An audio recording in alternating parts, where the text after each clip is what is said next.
வணக்கம் மக்களே, welcome to our YouTube channel. படத்துக்கு போகலாமா? இன்றைக்கி நம்ம திரை விமர்சன வீடியோவில் பார்க்க போகிற படம் ஜோதி சங்கர் டைரக்ஷனில் வெளியாகி தேட்டர்ஸில் செம ஹிட் ஆகி இப்போ ஓடிடியில் ரீசெண்டாக ரிலீஸ் ஆகிருக்கிற பொன்மேன் படத்தை தான் இன்றைக்கி நம்ம ரிவ்யூவில் பார்க்க போகிறோம். வாங்க படத்தோட கதையை பற்றி தெரிஞ்சுக்கலாம். படத்தோட கதையில் ப்ரூனோ அப்படின்னு ஒரு கேரக்டர் இருக்கார். இவர் ஒரு பார்ட்டி மெம்பர். ஸோ இவருக்கும் இந்த பார்ட்டிக்கும் ஒரு சின்ன ப்ராப்ளம் வந்துடுது. ஸோ அந்த ப்ராப்ளம்னால பார்ட்டியை விட்டு இவர் நீக்கி வச்சிட்றாங்க. இந்த கட்டத்தில் இவரோட தங்கச்சிக்கு மேரேஜ் ஃபிக்ஸ் ஆகிருக்கு. அந்த மாப்பிள்ளைக்கு 25 சவரன் நகை போடுறதா இவங்க வீட்டில் சொல்லியிருக்காங்க. இவர் பார்ட்டியை விட்டு நீக்கினதுனால என்ன பண்ணுறதுன்னே தெரில. இந்த நேரத்தில் தான் பேசில் ஜோசப் சந்திக்கிறாரு. பேசில் ஜோசப் யாருன்னா ஒரு ஜுவல்லரி சேல்ஸ் ஏஜென்ட். என்ன பண்ணுவார்னா, இவருக்குன்னு ஒரு ஃபினான்ஷியல்ஸ் இருப்பாங்க. அவங்கக்கிட்டேருந்து காசு வாங்கி நகையை வாங்கி நகை யாருக்கு தேவைப்படுதோ அவங்களுக்கு கொடுத்துருவாங்க. அந்த கல்யாணத்துக்கு மொய் பணம் அதெல்லாம் வரும்ல, அதெல்லாம் கலெக்ட் பண்ணி அந்த காசை அப்படியே இவருக்கு கொடுத்துருவாங்க. இவர் ஃபினான்ஷியல்ஸை டீல் பண்ணிப்பார். ஸோ பேசிக்கலாக இவர் ஒரு மிடில் மேன் மாதிரி அந்த மாதிரி பிளான் பண்ணுறாங்க. ஆனால் இங்கே தான் ஒரு ட்விஸ்ட்டு. இவங்க நினச்சபடி மொய் பணம் இவங்க நினச்ச அமௌண்ட் வரல. ஸோ அதனால் பேசில் ஜோசப் போட்ட அக்ரிமெண்ட் படி காசு வரல. காசு வராட்டி பேலன்ஸ் இருக்கிற காசுக்கு நகையை கொடுங்க, நான் வாங்கிட்டு போயிடுறேன்னு சொல்கிறாரு. இங்கே தான் இஷ்யூ வருது. இந்த கட்டத்தில் நம்ம ஹீரோயின் மாப்பிள்ளை வீட்டுக்கு போயிடுறாங்க. ஸோ அந்த நகையை வசூல் பண்ணுறக்காக இவர் அங்கே போகிறாரு. போனதுக்கப்புறம் அந்த நகையை வசூல் பண்ணாரா இல்லையா, இவரோட பிரச்சனை முடிஞ்சிச்சா, இல்லை இவங்க இந்த ப்ராப்ளம் எப்படி சால்வ் பண்ணாங்க அப்படிங்கிறத இந்த படத்தோட மீதி கதை. இந்த படத்தில் எனக்கு ரொம்ப ரொம்ப பிடிச்ச விஷயம் இவங்க எடுத்துக்கிட்ட அந்த சிம்பிள் பிளாட். இந்த சிம்பிள் பிளாட்டை இவ்வளோ சூப்பரான வகையில் ப்ரெசென்ட் பண்ணதே வேற லெவல் ஒரு சம்பவம். பர்ஃபார்மன்ஸ் வைஸாக இருக்கட்டும், டெக்னிக்கல் வைஸாக இருக்கட்டும், எல்லாமே பிரில்லியன்ட். பர்ஃபார்மன்ஸ் வைஸில் நம்ம பேசில் ஜோசப் பற்றி சொல்ல தேவையே இல்லை. அவர் ஒரு லக்கி சாம் மாதிரி. அவர் நடித்தாலே படம் ஹிட் ஆகுது. இப்போ ரீசெண்டாக அவரோட கேரக்டருமே அந்த மாதிரி தான் எழுதப்பட்டிருக்கு. ஒரு ஃபன்னியாகவும் இருக்குது, ஒரு சீரியஸ்னஸும் இருக்குது, ஒரு ரிலேட் பண்ணிக்கலாம் அந்த கேரக்டரோட, அந்த மாதிரி எழுதப்பட்டிருக்கு. நம்ம ஜெய்பீம் படத்தில் நடித்த லிஜோமோல் ஜோஸ் நடிச்சிருக்காங்க. அப்புறம் நம்ம அம்பான், ஆவேசம் படத்தில் நடித்த அம்பான் அவர் நடிச்சிருக்காரு. அவரெல்லாம் அந்த கேரக்டர் நீங்கள் பாருங்கள், நான் ரிவைல் பண்ணல. அவர் தான் அந்த மாப்பிள்ளை கேரக்டர். அந்த தங்கச்சிக்கு மாப்பிள்ளை பார்த்துருப்பாங்கல்ல, அந்த மாப்பிள்ளை இவர் தான். அவரோட கேரக்டரு ஃபர்ஸ்ட் ஹாஃபில் ஒன்றுமே ரொம்ப சப்பையாக இருந்துச்சு.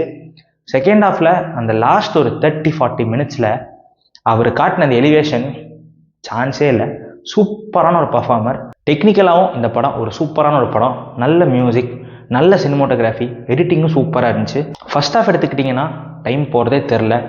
ரொம்ப ஆர்கானிக்காக ஒரு மாதிரி கேரக்டர் ட்ரிவனாக இருந்தாலுமே என்கேஜிங்காக சூப்பராக கதையை செட் பண்ணி ப்ராப்பராக எடுத்துகிட்டு போனாங்க. ஃபர்ஸ்ட் ஹாஃப் உண்மையிலே ஒரு நீட்டான ஃபர்ஸ்ட் ஹாஃப், அதோட ஒரு பெட்டரான செகண்ட் ஹாஃப். ஏன்னா செகண்ட் ஹாஃபில் தான் நமக்கு கான்ஃப்ளிக்ட் ஸ்டார்ட் ஆகுது. அந்த கான்ஃப்ளிக்டை ரொம்ப அழகாக ஒரு டார்க் காமெடி த்ரில்லர் மோடில் கொண்டு போயிருந்தாங்க. ஸோ அந்த மோடில் சூப்பராக எடுத்துகிட்டு போயிருந்தாங்க. ஒரு பர்ஃபெக்டான ஒரு மேக்கிங், ஒரு யதார்த்தமான ஒரு வாழ்வியலில் இந்த கான்ஃப்ளிக்டை மர்ஜ் பண்ணி இவங்க அதை ப்ரெசென்ட் பண்ண விதம் உண்மையிலேயே இந்த படத்தை ரொம்பவே சூப்பர் படமாக ஆக்குது நம்ம சொல்லி ஆகணும். செகண்ட் ஹாஃபில் பேசில் ஜோசப்க்கும் அந்த ப்ரூனோங்கிற கேரக்டருக்கும் ஒரு கான்வர்சேஷன் சீன் வச்சுருப்பாங்க.